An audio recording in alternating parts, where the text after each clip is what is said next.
नमस्कार, आप देख रहे हैं आज तक। मैं हूं श्वेता सिंह। बिहार में अंतिम दौर का मतदान आज चल रहा है और इस तीसरे दौर में जिन 78 सीटों पर वोटिंग चल रही है उसका पूरा ब्यौरा यहां पर हम आपको दे रहे हैं। लेकिन साथ में आपको बता दें कि आज शाम 5 बजे से आज तक पर आप सबसे सटीक एग्जिट पोल देख सकते हैं। प्रधानमंत्री नरेंद्र मोदी ने अब से कुछ देर पहले लोगों से अपील की, बड़ी संख्या में आप निकलिए अपने घरों से बाहर सोशल डिस्टेंसिंग का पालन करते हुए और वोट जरूर डालिए अपने अपने इलाके में। अगर आपके क्षेत्र में है आज मतदान तो वोटिंग जरूर कीजिए। बिहार में अभी तक जो वोटिंग हो रही है उसमें 1 घंटे का समय अभी तक बीत चुका है। वोटिंग के लिए बड़ी तादाद में लोग निकल रहे हैं और स्वस्थ 1% लग रहा है कि मतदान का आज जरूर पहुंचेगा। लेकिन आगे हम अपनी चर्चा यहां शुरू करें उससे पहले आपको दिखाते हैं कि वोटिंग पर आज के दिन तेजस्वी यादव और चिराग पासवान ने क्या कहा है। हाँ, देखिए, मैं सब लोगों से अपील करूंगा कि मत का प्रयोग करें, सब लोग घर से निकलें और वोटिंग करें, लोकतंत्र के इस पर्व में भागीदार बने। और आप जानते हैं कि बिहार जो है अपने भविष्य को लेकर के फैसला लेने का काम करेगी। और जहाँ तक पहले 2 चरणों की बात अगर कहें तो 2 चरण जो है लगभग एक पक्ष मतदान हुआ है। लगभग हम लोगों को 2/3 की ओर जो है बिहार अब तीसरे फेज में बढ़ रहा है। तीसरे फेज में 2/3 की ओर बढ़ रहा है। तो जो बदलाव की जो गंगा का जो बयार था, अब गंडक और कोसी का भी वही हाल है। चरण गए, पूरी उम्मीद वैसे ही है कि उसी तरीके से इस चरण में भी जिस तरीके से भारतीय जनता पार्टी को पिछले 2 चरण में उनको भी अच्छी बढ़त मिली और लोक जनशक्ति पार्टी जिस तरीके से हम लोग को जानकारी सामने आई और हम लोग के प्रत्याशियों का जिस तरीके से 2 चरण में प्रदर्शन रहा, पूरी उम्मीद करता हूं कि उससे बेहतर प्रदर्शन ही हम लोग का तीसरे चरण में भी होगा। मुझे लगता है तमाम इन विषयों को ध्यान में रखते हुए बिहार की जनता मतदान करेगी। बस ये आग्रह इतना ज़रूर करता हूं कि ज़रूर निकलें, घर से बाहर जाएं, मतदान करें, आपका अधिकार है, मताधिकार का प्रयोग ज़रूर करें। और यही मौका है कि बिहार के अगले 5 साल को हम लोग बेहतर बना सकते हैं, पिछले 15 सालों से बेहतर बना सकते हैं। तो आशा करता हूँ कि ज़्यादा से ज़्यादा जो लोग जाएँ और मतदान करें।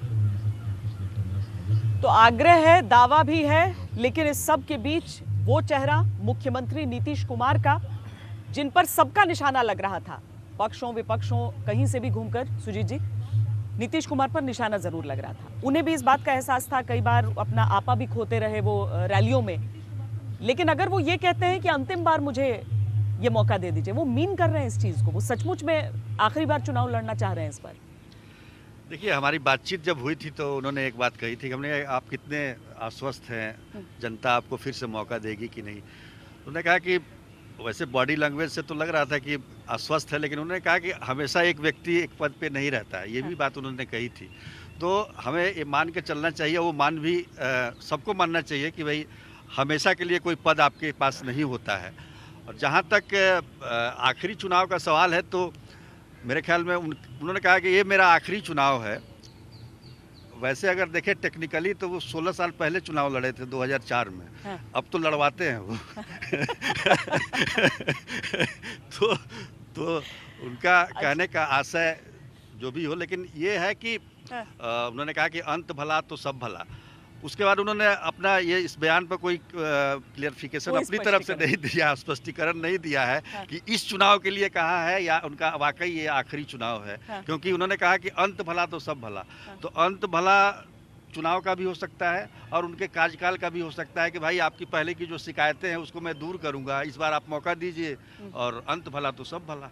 मतलब दांव हो सकता है, लेकिन पब्लिक समझेगी। बिल्कुल दांव हो सकता है। आकांक्षा की बात की थी आपने पिछली बार। असल में सड़क बिजली तक तो ठीक है, लेकिन उससे आगे की आकांक्षा है, स्कूल अच्छे हों, हॉस्पिटल्स अच्छे। और जब हम युवाओं ने कहा कि स्कूल के बिल्डिंग अच्छे हैं लेकिन टीचर, हाँ, यही बिल्कुल सबने कहा कि बिजली सड़क पानी मिल रहा है, लेकिन उससे सिर्फ पेट कैसे भर लें, उससे जी सकते हैं। और जब हम वापस लौट के आए दिल्ली सूरत से, तो हमको यहाँ पर ये राशन के भरोसे नहीं रहना पड़े, मेरा अपना भी कोई रोजगार हो। तो इस आकांक्षा को पूरा करना जो है वो नीतीश कुमार जी के लिए तभी संभव होगा ना जब वो आखिरी उनको मौका दें। हाँ। उन्होंने आखिरी मौका इसीलिए शायद मांगा है।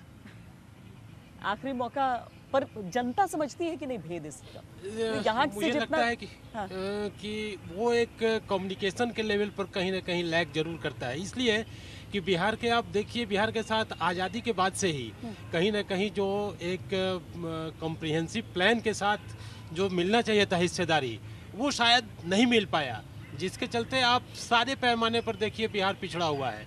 इतना सब कुछ होने के बावजूद तो कहीं ना कहीं इसमें भारत सरकार की भी एक भूमिका बनती है कि कैसे वो समेकित रूप से एक जो पिछड़ा रह गया है आपका हिस्सा, आपके देश का हिस्सा, उसको कैसे समेकित रूप से आगे ले जाने की कार्य योजना बने। एक मिनट में एक बात बताना चाहता हूँ आपसे। बिहार सरकार का एक भी कॉलेज या यूनिवर्सिटी इस तरह का नहीं जिसको नैक से ए ग्रेड मिला हो। कितने अफसोस की बात है। आप बात तो बहुत होती है आगे की, एक छोटी सी बात मैंने जोड़ी इसमें, इससे समझा जा सकता है कि युवाओं को क्या समस्या है और कैसे उनको 2 साल 3 साल इंतजार करना पड़ता है। फिर उनको दिल्ली का भी रिजल्ट नहीं दिल्ली से भी एडमिशन नहीं मिल पाता क्योंकि उनका यहाँ पे रिजल्ट देर से निकलेगा तो वहाँ वो अप्लाई देर से करते हैं। इस तरह की समस्याओं को भी इनको ध्यान रखना चाहिए, जो शायद मुझे लगता है ये मिस कर गए। मतलब आज ही जो चर्चा हुई कि जैसे ये तेजस्वी यादव कह रहे हैं कि अभी तक बाकी गंगा जी के इलाके में हुआ, लेकिन अब कोसी गंडक का इलाका भी, और जो हम पहले भी चर्चा कर रहे थे कि कोसी एक तरह से पहली मुहर की नीतीश कुमार काम करते हैं। एक विकास पुरुष जब अपने आप को सुशासन का चरित्र वो अपना दिखाने लगे तो उस समय कोसी ही उनका आईना बना। आज की तारीख में कोसी के क्षेत्र में भी लोग पूछ रहे हैं कि आगे क्या।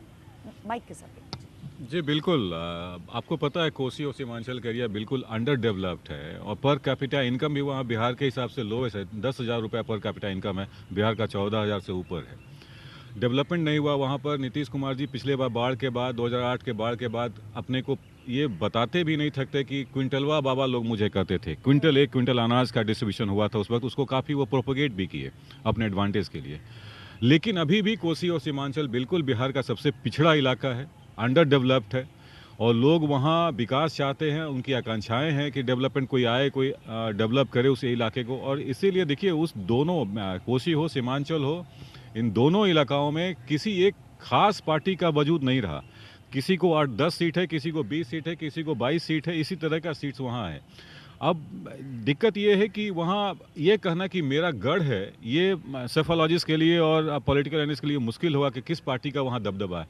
कांटे की टक्कर है, हर सीट पर कॉन्टेस्ट है और बिल्कुल लोगों से उम्मीद है कि वोट दें। लेकिन कुमार कुणाल, ऐसा नहीं है कि बिहार में विकास नहीं हुआ, रफ्तार बहुत बुरी रही उसकी, और अगर विकास की शुरुआत हुई तो उसे आगे बढ़ाना चाहिए था। अब जिन नदियों का जिक्र हम करते हैं, उन्हीं नदियों पर जो पुल बने हैं उसमें कितने नीतीश जी से पहले बने थे और कितने उसके बाद बने हैं, इसकी गणना भी लोगों के जहन में क्या आपको नजर आती है? या फिर अगर वो पुल बने तो लोग सोच रहे हैं कि उन पुलों के 2 छोर का विकास क्यों नहीं दिखता है? देखिए, अगर आज वोटिंग कैसे हो रही है वो अगर हम थोड़ा समझे कि एक तरफ तो पश्चिम चंपारण है जहां पर उत्तर प्रदेश की सीमा लगती है, दूसरी तरफ हम यहां खड़े हैं किशनगंज में जहां पर बंगाल की सीमा है। पूरा अगर हम साथ लें तो नेपाल की सीमा साथ चल रही है। लेकिन बात यही है कि कल जब मैं आ रहा था पटना से किशनगंज तक तो एक कोसी महासेतु है, सड़क बड़ी अच्छी है। बाकी जगहों पर लोगों की शिकायत हो सकती है कि सड़क नहीं बना, सिर्फ 5 साल में नीतीश जी ने काम किया। लेकिन जब हम पटना से पूर्णिया की तरफ आते हैं या किशनगंज की तरफ आते हैं तो सड़क लगभग 400-450 किलोमीटर का है। लेकिन कल ही मैंने बात की कि महात्मा गांधी सेतु पर मैं 2-2.5 घंटे फंस गया। अब महात्मा गांधी सेतु याद रखिए कि दक्षिण बिहार को उत्तर बिहार से जोड़ती है और वहां पर जाम जो था और कितना समय उस पर काम चला आपको भी पता है कि कितने अभी भी पूरा बन करके तैयार नहीं हुआ है। लेकिन उसके पैरेलल एक जेपी सेतु बनाया गया। लेकिन बहुत सारी चीजें हैं।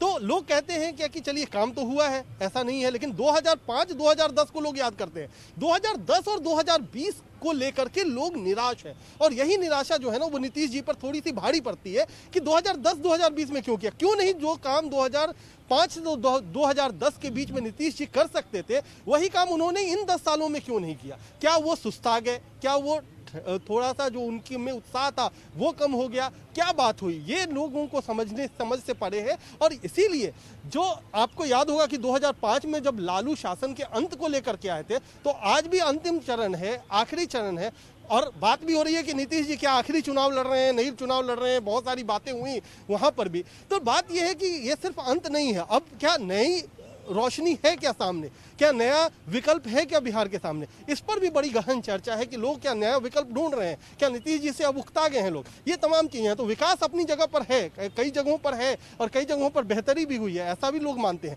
लेकिन साथ ही साथ ये भी कहते हैं कि शायद और बेहतर कर सकते थे नीतीश, जो किया नहीं उन्होंने। जी जी। और वहां पर भी उम्मीद भी वहीं पर होती है जहां पर लोगों ने देखा होता है कि अच्छा काम हुआ है, लेकिन क्यों नहीं बिहार की आकांक्षा और बढ़ सकती है, उम्मीदें और बढ़ सकती हैं। हम सुनाते हैं, लवली आनंद से खास बातचीत की है हमारे सहयोगी रोहित सिंह ने। लवली जी, किस तरीके का मतदान चल रहा है अभी? किस तरीके का चल रहा है? अभी तो देखिए शुरू हुआ है, लेकिन काफ़ी जगह ये हमें शिकायत आ रहा है, जैसे 212 में 7 बजे से ईवीएम खराब है, महिलाएं लौट रही हैं, लोग परेशान हैं। उसी तरह से 206 में, 235 में, 159, मतलब कि दर्जनों अभी तक ईवीएम खराब है। 84 है, 23 है, 203 है, 212 है, 306 है, तो लगभग दर्जनों पे अभी तक हमको शिकायत मिली है कि ईवीएम खराब है और घंटों से लोग परेशान हैं, महिलाएं लौट रही हैं। तो इस तरह से अगर लेट से ये लोग शुरू कराएंगे तो हम कहीं लेट तक वो करने देने के लिए, और अब खबर किया जा रहा है, अभी तक आया नहीं है। किस तरीके का मतदान आप देख रही है? महागठबंधन के फेवर में जा रहा है क्या अभी तक? बिल्कुल महागठबंधन की जीत है, महागठबंधन के फेवर में जा रहा है, और तभी जाकर के इतना परेशान लोगों को किया जा रहा है। इसीलिए किसके तरफ से परेशान किया जा रहा है? किया अभी तो प्रशासन के द्वारा हम कहे हैं, तो अभी तक आया नहीं है। खास करके हम लोगों का जहाँ बूथ है, जहाँ जहाँ हमारा बूथ का है वहीं ईवीएम क्यों खराब है, बाकी जगह क्यों नहीं है खराब। रोहित सिंह, ईवीएम की शिकायत शुरू हो गई, वोटिंग की शुरुआत हुई नहीं, लेकिन ईवीएम की शिकायत शुरू हो गई है। जी बिल्कुल श्वेता, जिस ईवीएम के बूथ की बात कर रही थी 212, वहीं पर इस वक्त मैं मौजूद हूं, और थोड़ी देर पहले तक ईवीएम जो है वो काम नहीं कर रहा था। ये शिकायत लवली आनंद को मिली तो वो यहाँ पर पहुंची हैं, लेकिन अब जो है वो मशीन जो है 212 बूथ पे वो काम करना शुरू कर दिया है। और ये सहरसा बस्ती का इलाका है, और यहाँ पे आप तस्वीरें हम आपको दिखाते हैं कि किस तरीके से आप देखिए लंबी लंबी कतार में जो लोग यहाँ पर जो है वो यहाँ पर सुबह से खड़े हैं। कुछ भीड़ इसलिए भी जमा हो गई क्योंकि मशीन ख़राब था कुछ देर के लिए, लेकिन आप यहाँ देखें किस तरीके से लोग जो है जमे हुए हैं पोलिंग बूथ पर अपने मत का प्रयोग करने के लिए। और आरजेडी की तरफ से लवली आनंद ये आरोप लगा रही थी कि उन्हें, प्रशासन को ऐसा लगता है कि उनकी जीत हो रही है और इसीलिए ईवीएम जो है ख़राब कर दिया जा रहा है, या ईवीएम ऐसे बूथों में ख़राब हो रहा है जहाँ पर लवली आनंद का वोट है। लेकिन आप ये भीड़ देख लीजिए किस तरीके से लोग अनगिनत संख्या में पोलिंग बूथ पर लगातार खड़े हैं अपने मत का प्रयोग करने के लिए। और सहरसा से बाहुबली जो नेता है जेल में बंद आनंद मोहन, उनकी पत्नी लवली आनंद इस बार उम्मीदवार है, और लगातार वो आरोप लगा रही हैं प्रशासन पे कि प्रशासन जो है इसमें उसकी कोई चाल है ताकि उसी जगह पे बूथ ईवीएम्स खराब हो रहे हैं जहां पर लवली आनंद का वोट है। कुमार अभिषेक दरभंगा से हैं। कुमार अभिषेक, वहां की तस्वीरें बताइए, वहां भी क्या लोग निकल रहे हैं बड़ी तादाद में? बिल्कुल श्वेता, हम इस वक्त दरभंगा के एक राजकीय स्कूल पे हैं, और आप मैं जिस बूथ पर खड़ा हूं यहाँ पर पुष्पम प्रिया बहुत चर्चा में रही इस बार चुनाव में, वो इस वक्त वोट डालने पहुंचने वाली हैं, और मुझे लगता है कि शायद वो इस वक्त पहुंच रही हैं और पहुंच चुकी हैं वो। तो पुष्पम प्रिया पहले एक सीट उनकी बांकीपुर की थी जहां से उन्होंने चुनाव लड़ा है, और दूसरा मधुबनी के बिस्फी से वो चुनाव लड़ रही हैं, और उनका जो वोट है दरभंगा शहर में है, यहीं की रहने वाली हैं। तो आप देखिए बाकायदा किस तरीके से प्लूरल्स पार्टी की जो चीफ हैं पुष्पम प्रिया, वो इस वक्त इस मतदान केंद्र पर पहुंची हैं और वोट करेंगी। बाकायदा पूरी एक तैयारी दिखाई दे रही है, जिस तरीके से उन्होंने खुद को सीएम कैंडिडेट भी घोषित किया था, क्या कर रखा है अपनी पार्टी की तरफ से, और वो इस समय देखिए जा रही हैं वोटिंग के लिए। तो कितनी चर्चा है सिर्फ एक नाम, एक कैंडिडेट, एक पार्टी की, वो इससे अंदाजा लग सकता है।